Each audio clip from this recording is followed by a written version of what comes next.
osciloscopio. Está grabando. Y la cámara ahí también.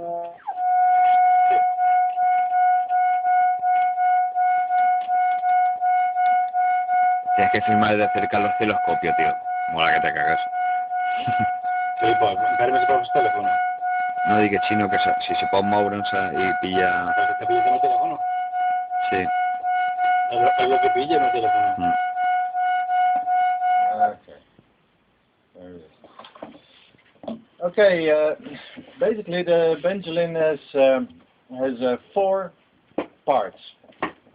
That is, there is 2 oscillators, and there is 1 filter, and there is a 4th circuit which I call a wrangler, and the wrangler is sort of what makes everything variate and play patterns.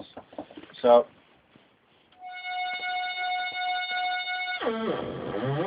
this is the first oscillator, and basically the first oscillator gives you 2 signals. It is a triangle wave and it is a pulse wave, and we can see on the oscilloscope that here I have the triangle wave, and you can see that I can make it really slow like a LFO up to really high audio frequency. Now, on the paper that you got with the layout, we have this. Is this? I'm sorry. No sé si está en rec o está on play. What's the beer? Climb chon.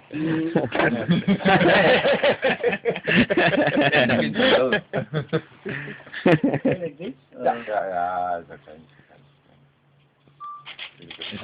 Okay. We have 2 of these flat cable connectors. One flat cable connector is for power. It is the same as in a Eurorack system. So with a flat cable you can connect it to the power supply of a Eurorack system, or else you use the batteries. The other connector, the top pins are ground. So that is what needs to be connected with the black. And the bottom pins, the ones that are down, basically you have 8 signals. The first signal is a pulse signal, and that is actually the pulse signal from the second oscillator. Then we have the triangle wave of the first oscillator, the triangle wave of the second oscillator, and the pulse from the first oscillator. Now, these signals are high-level signals, so like the pulses just go between +7 and -7 volts, so that's really analog synthesizer levels. If you just plug that directly into your amplifier, well, the triangle wave is maybe not such a problem, but the pulse wave has such steep changes that it will probably just shred your speaker to pieces. So don't connect them to directly to an amplifier. The 5th pin, that is actually the normal line level audio output that you would use to go to an amplifier. And then there is 3 more signals. We got a signal here, which is basically a pulse signal, but it is interesting because you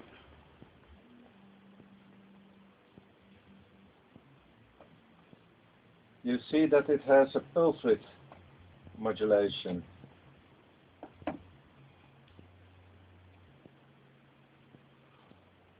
You see? And that pulse width modulation is basically the mix of the 2 oscillator signals.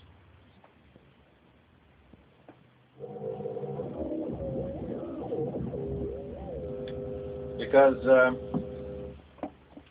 the idea of the benjolin was to make a small device that basically has a limited amount of knobs, not too much knobs, but still a lot of variation and functions. So if you have two oscillators and you want to feed the signal into a filter, normally you would use a mixer to mix the two outputs of the oscillators into the filter. But that would cost you 2 knobs extra. And now there's 8 knobs, and then it would go from 8 to 10, and it would already be a different design, and knobs would come closer to each other. So my idea was, well, why would I need mixer knobs, and maybe you would even want to mix the triangle waves and the pulse waves from 2 oscillators, and you would get 4 extra knobs, and then everything gets more complicated, and we have already been working for maybe 4 or 5 hours on the thing, so it shouldn't be too much, because then it is too much work for the workshop. So basically the idea was, if you have 2 oscillators and the signals need to go into a filter, what is the most sensible way to achieve that without using knobs? Now, the simplest way is actually to if you have the 2 triangle waves, you can compare them with a certain circuit, and if the level of one triangle wave is higher, you have a positive pulse output, and if it is lower than the other, you get a negative pulse output. And basically, because the levels of the 2 triangles are exactly the same, you get a pulse width modulated signal. And that pulse width modulated signal has basically 2 advantages, and that is that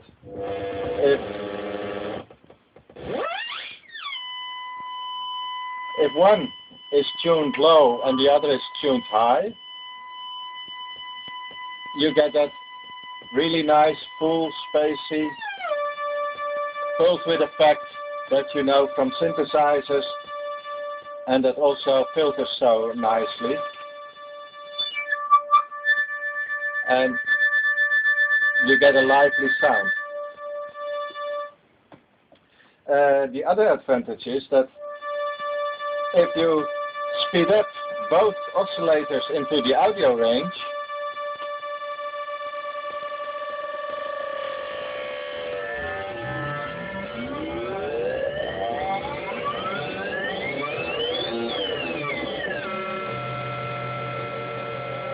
you automatically get a ring modulation effect.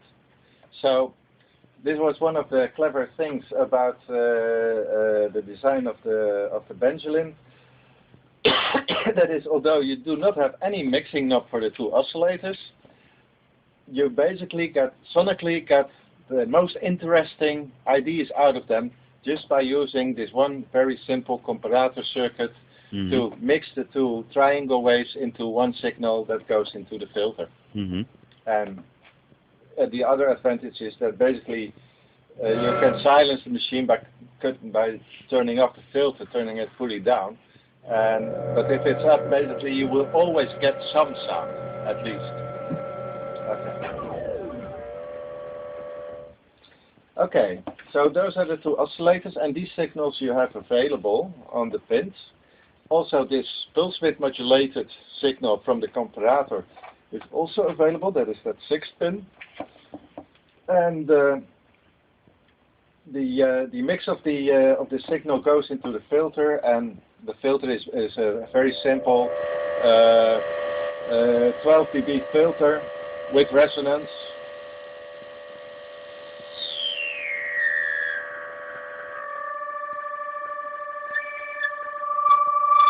That you can hear that with full resonance you get a sort of distortion into the signal.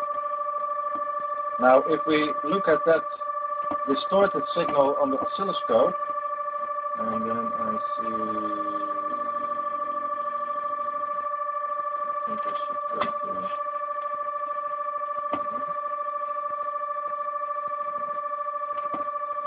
this is the filtered output.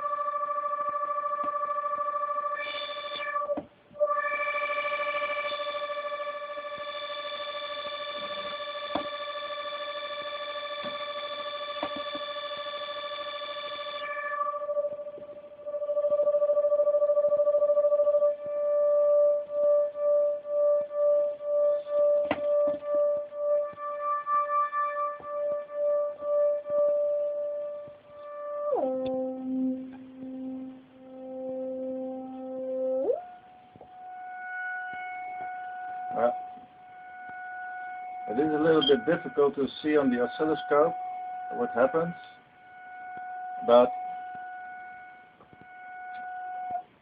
basically if you have a full resonance, then it is almost like a sine wave. And there is a trick in the filter where actually the signal from halfway the filter is fed back into the frequency, cutoff frequency of the filter. And what happens is that this sort of sine wave sort of tilts slightly towards a sawtooth wave, just a little bit. And what is this? It adds harmonics, but it adds all harmonics, which is basically a type of distortion that adds all harmonics. It's like tube distortion, and you know that tube distortion is always very popular. Mm-hmm. So I thought that this was a really good thing to put in the filter, and it is only one resistor that you need for this feedback to accomplish this effect. And it, well, actually I do not have to put I will not use a plier and start cutting components here to in your benjolin to make the to let you hear the difference, but it is very audible.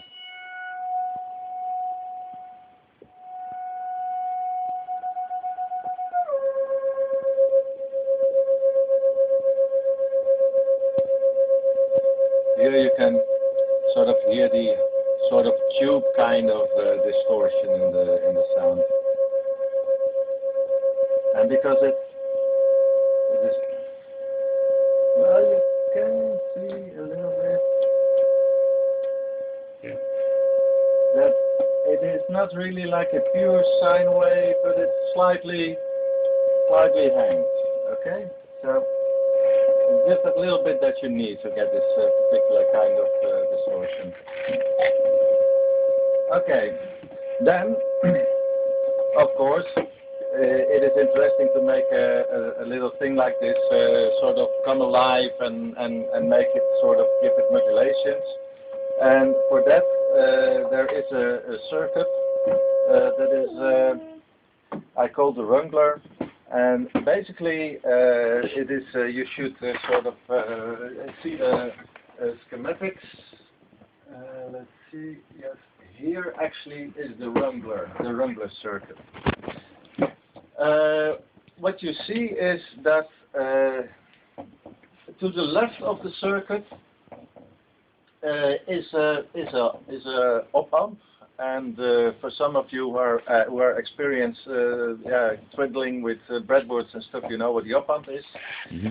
This op-amp, you see that there is this transistor on one of the inputs of the op-amp, and the way that this op-amp works now, that it is an amplifier that if the resistor does not have a voltage on its input, then the amplifier inverts. But if you put a voltage on the input, it will short circuit one of the inputs of the op-amp to ground, and it will basically change the signal from positive to negative. So it will be positive gain instead of negative gain. Mm-hmm. So basically it will have gain +1 or gain -1. Actually in this particular circuit it will have a gain of +0.5 or -0.5. And basically that means that if you would put an audio signal through this amplifier with this transistor, and you would put a pulse on the input of that transistor, if that pulse is high, it would invert the audio signal, and the moment when it would go low, it would make it normal again, and so it would flip and flip and flip and flip. And basically that is a sort of poor man's ring modulator, what you make there. Because you basically multiply the inputs out by +1 or -1. And there's also a digital circuit with this exactly the same, and that's called an exclusive OR function, and that is actually what basically I was after in this thing. Because the thing that you see in the middle, the sort of caterpillar that goes from vertical, that is called a shift register, and that is just one chip. That is the last chip in the thing. And basically, what that chip does, it is a 1-bit memory. It has a 1-bit data input. It has a clock input, a digital clock input, and then it basically has 8 memory cells. And every time when the clock input receives a clock, the content of a memory cell is passed on to the next memory cell, and that is passed on to the next, and that is passed on to the next. So basically, it can hold 8 0 or 1 numbers in a row, and once you start clocking, it sort of shifts them out. And this sort of circuit is called a shift register.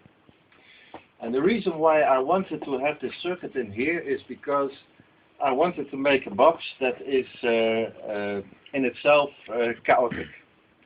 And way back, let's say around the year 1980, we had these AMS Putney synthesizers, and we had this Revox A77 tape recorders, and with the Putney synthesizer you could make a really nice, always changing patch by routing by using 2 of the oscillators of the Putney and using the Revox as a delay.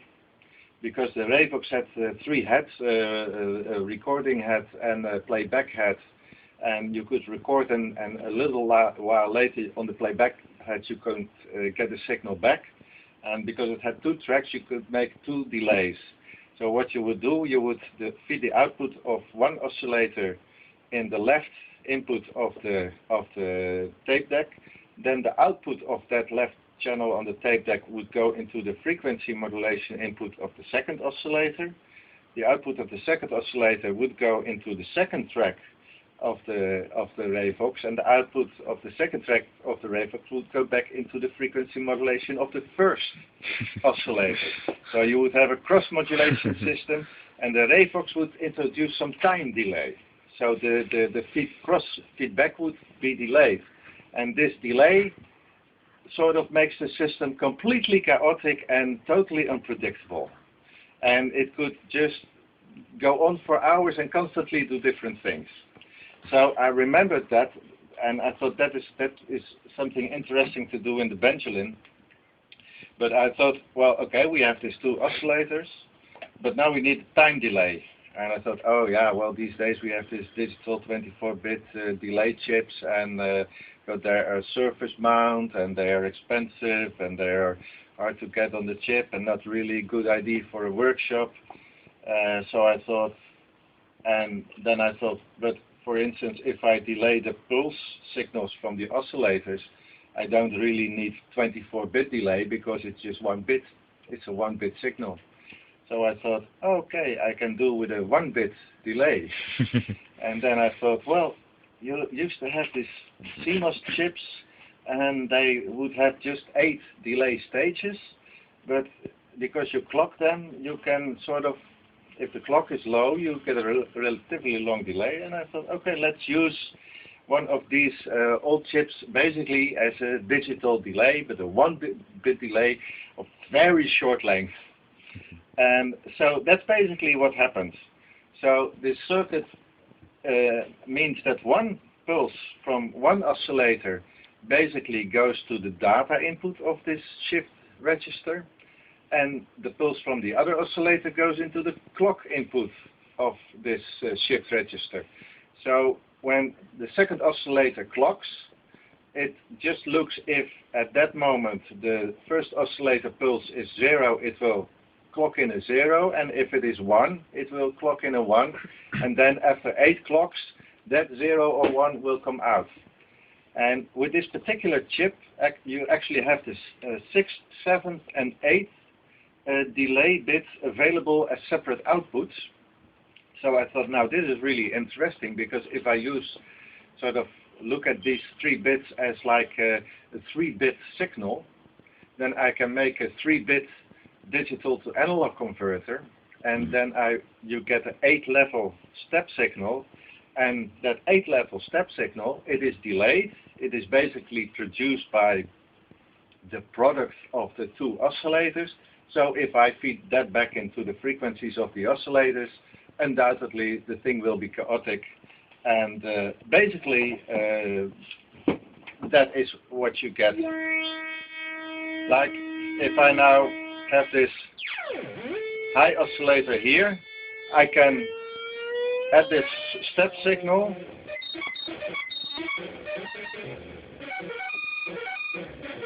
And now the step signal is fed back into the oscillator pitch, and you hear that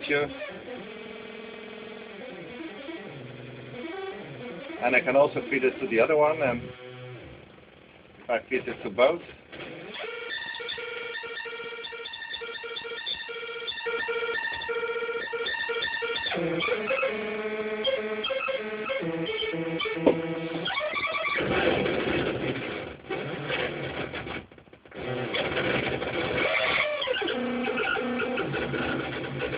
you hear that it is constantly sort of moving. And by making one oscillator really slow, it sort of plays melodies. But of course if you speed this up,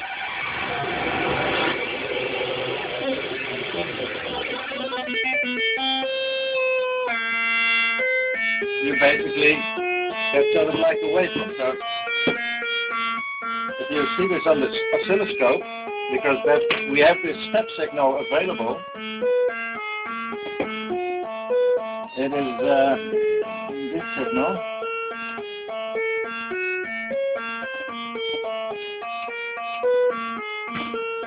So you see if I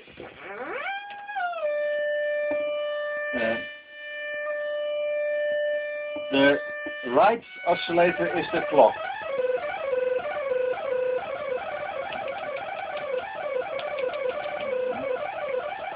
Okay.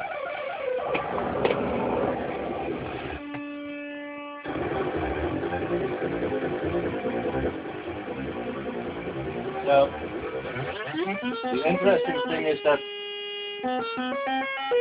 if the clocking oscillator is at a high speed, you basically get sort of a wave shaping effect, and if the other one is at a high speed, you get sort of a sequencer melody effect.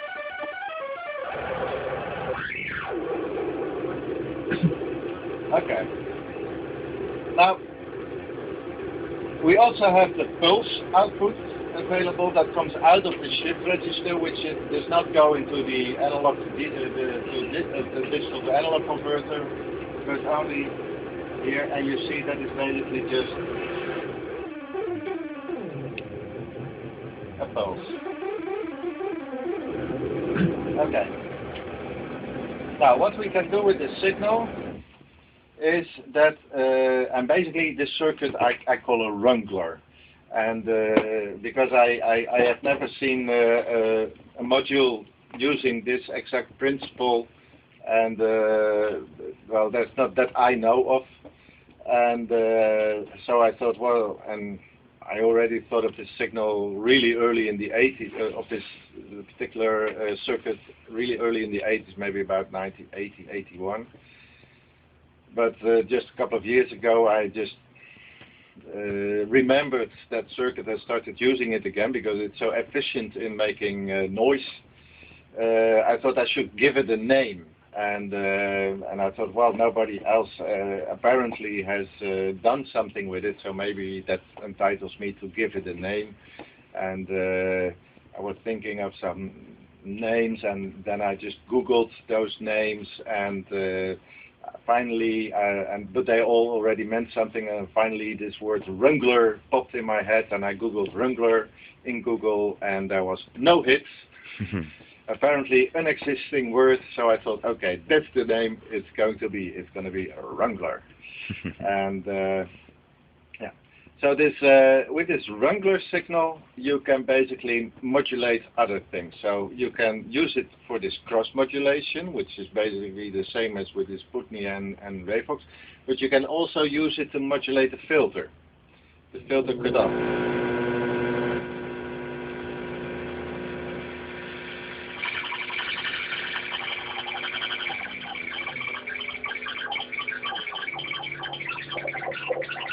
And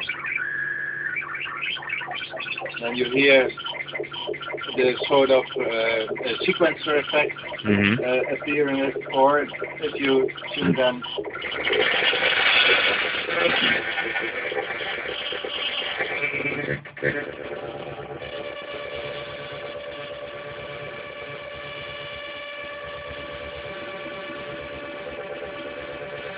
You get more.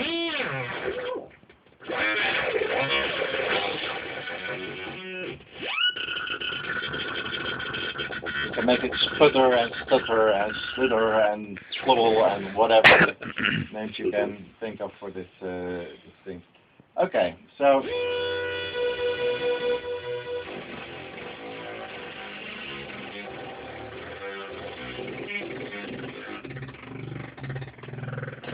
at the moment this Wrangler is modulating and the pitches of the two oscillators and the cutoff of the filter. Okay.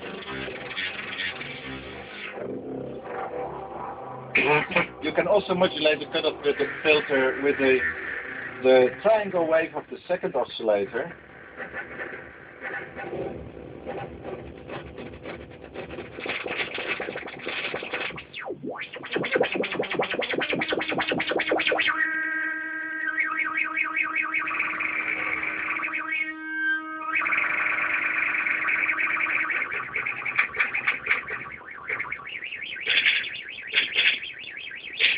It's a different sort of effect.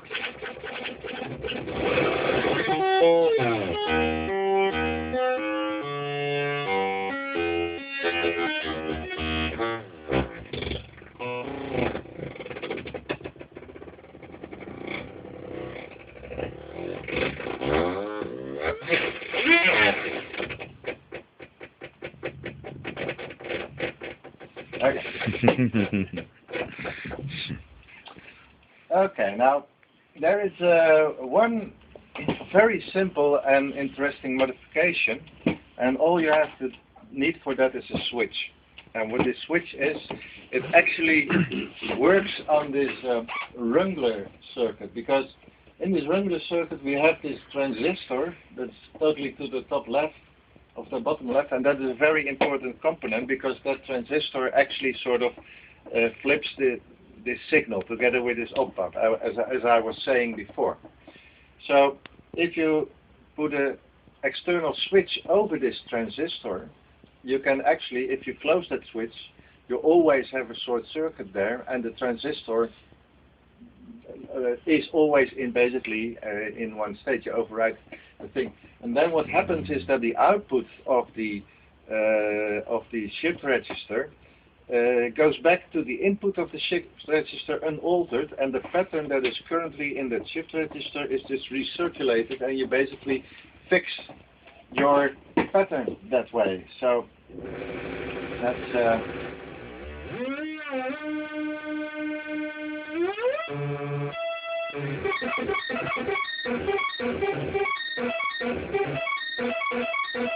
now we have a changing pattern. So, but if I use the switch,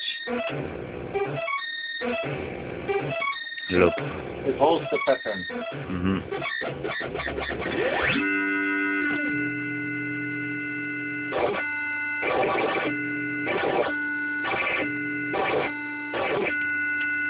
And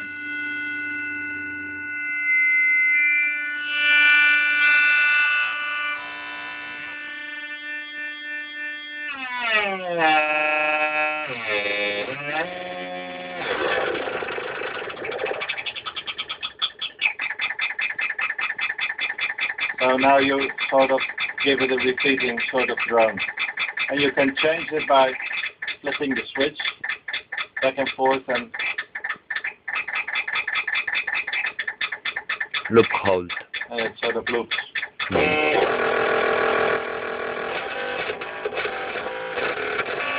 Okay. So that is a very simple modification. All you need is a switch, some wire, and basically what you do, you just solder it over the top and the bottom leg of that transistor. Which transistor is it? Is it the 9 or the 8? It is no, it is the one in the middle. The other one. Yeah, Okay. the BC547. Okay. Well, anybody interested in the actual schematics, or to go into the actual schematics a little bit? Yeah. Okay. We go to the oscillator first. Basically what you see on the screen here is the two oscillators, the circuits for two oscillators, on the top and on the bottom. And you see that both are exactly the same. There are some wires from top to bottom that are basically the ground wires. And it works very simple. You see in the middle a circuit, a component which is called the SSM2164. It's actually only a quarter of a SSM2164 chip, and this SSM2164 chip holds 4 voltage controlled amplifiers. And the nice thing about this chip is that these 4 amplifiers can each be controlled independently, and they have an exponential curve. And the exponential curve, that is what's interesting, because that is the sort of curve that is exactly the same as the scale, as a musical scale on like a piano keyboard. So you can, if you turn a knob, you get a natural feel to going up and down, and if you modulate, you can sort of do that. And it is basically a so-called 1 volt octave signal. It's not completely accurate, but it's very close. But not close enough to perfectly play in tune with a classically trained musician who will really complain about you being out of tune. But it has this sort of feel of it, and when you modulate it, it has this sort of thing. So this chip is really interesting, because with this chip, actually it is the two things that you see to the right that are op-amps. And these op-amps, the first one of the op-amp is called used as an integrator. Basically, there is a capacitor going from the output to the inverting input of this op-amp, and it is fed the output signal of the VCA. And what we do here is we create a sort of a low-pass filter, and then the output of that integrator goes into a comparator, who sees if the voltage is above a certain level, then it gives a negative pulse, and then if it is below a certain level, it will give a positive pulse. So what happens is that, let's say that this integrator in the middle is at a certain state. And that certain state, a certain voltage that actually causes the output of the comparator to be positive. Then the positive voltage is fed back into the voltage controlled amplifier. And if this voltage controlled amplifier is fully closed or almost closed, almost nothing of that signal will come through.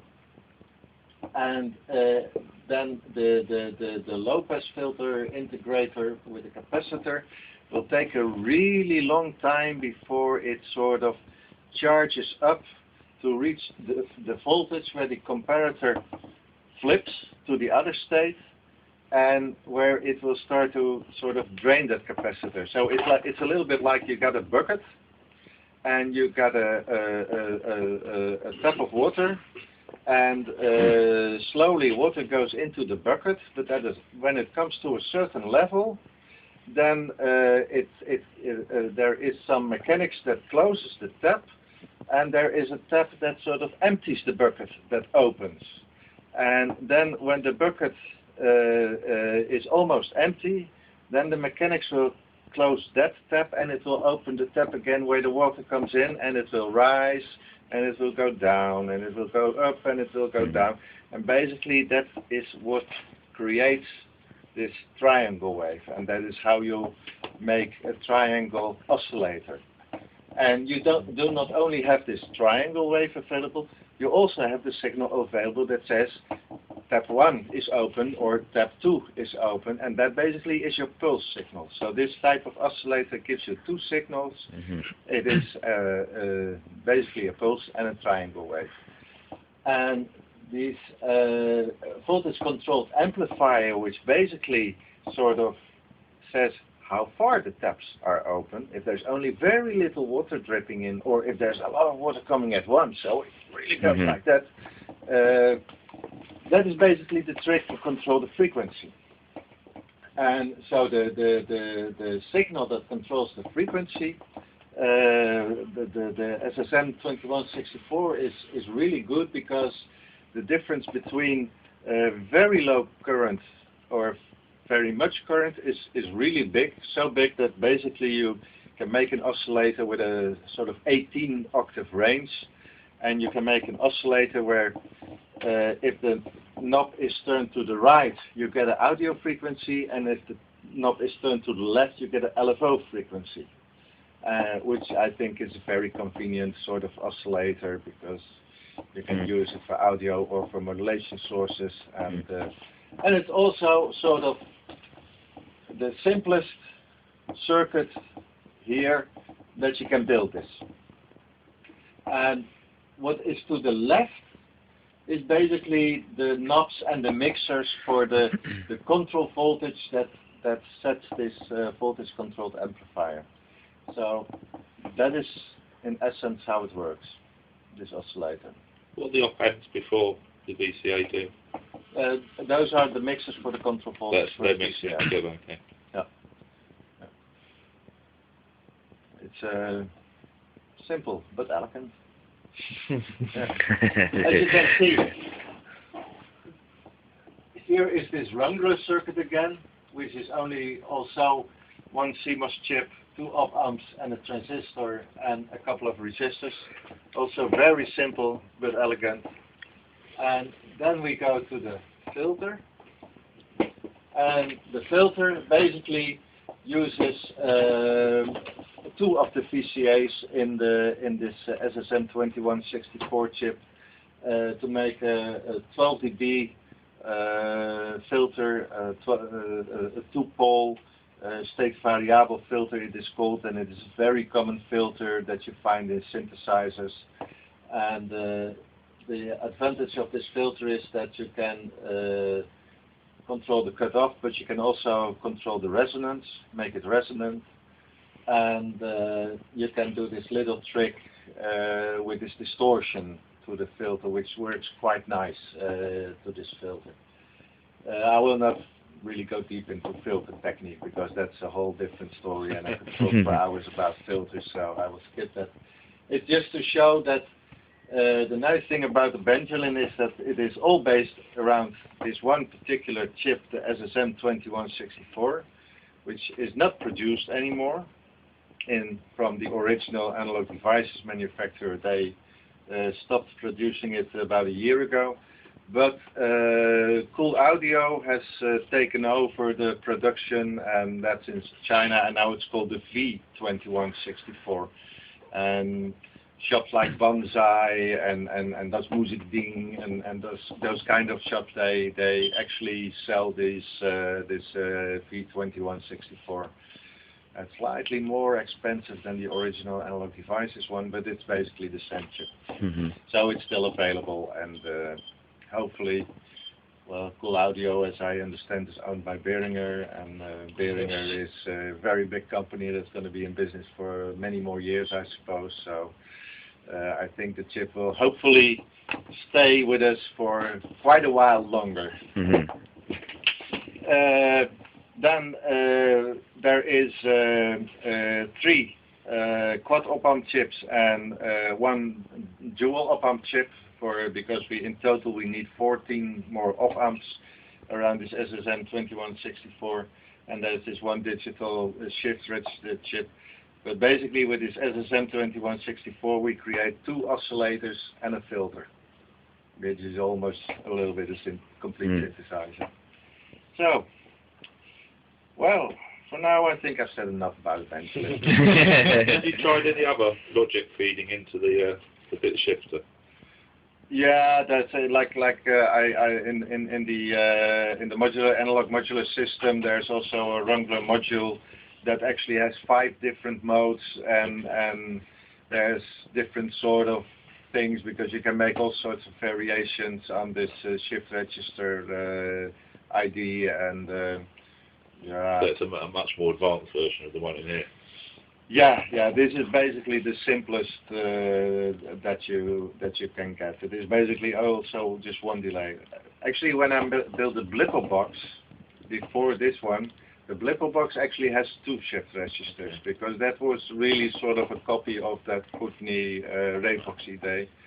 But for the benjolin, I thought, well, if I can do it with 1 chip and the amount of op-amps and transistors and the potmeters on the board, and yeah, should be able to build it in an afternoon. Yeah, let's try to do the simplest but most interesting